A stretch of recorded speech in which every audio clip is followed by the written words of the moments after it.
আসসালামু আলাইকুম, ইসলামের আলো চ্যানেলে স্বাগত। বন্ধুরা সবাই কেমন আছো?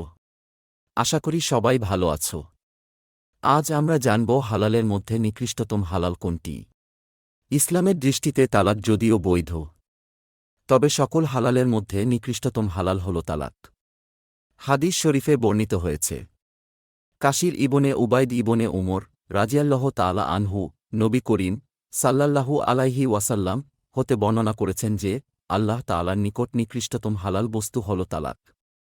আবু দাউদ হাদিস নম্বর 2178।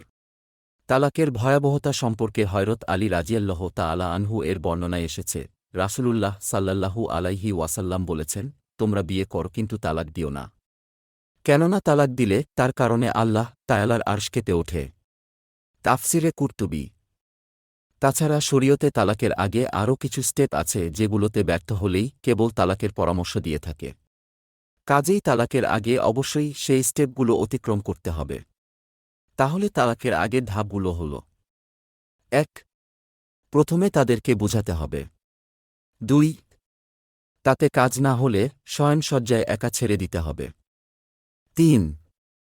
তাতেও সংশোধন না হলে তাদেরকে হালকা প্রহার করতে পারবে। অতঃপর তারা যদি স্বামীর আনুগত্য করে তবে তাদের বিরুদ্ধে কোনো ব্যবস্থা গ্রহণের পথ খোঁজা যাবে না। ৪. তারপরও যদি স্বামী স্ত্রীর মধ্যে কলহ সৃষ্টির আশঙ্কা হয় তবে তাদের মধ্যে মীমাংসা করার জন্য স্বামীর পরিবার থেকে একজন সালিস এবং স্ত্রী পরিবার থেকে একজন সালিস পাঠাতে হবে। উভয় সালিস যদি নিষ্ঠার সাথে মীমাংসা করতে চায় তবে আল্লাহ অবশ্যই স্বামী স্ত্রীর মধ্যে ঐক্য সৃষ্টি করে দেবেন।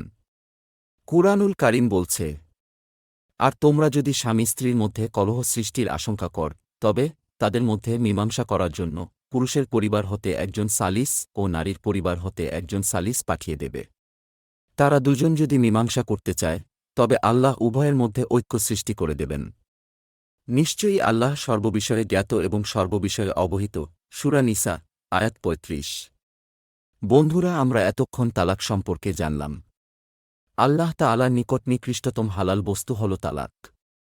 তাই আমরা এই নিকৃষ্টতম কাজ থেকে বিরত থাকব ইনশাল্লাহ।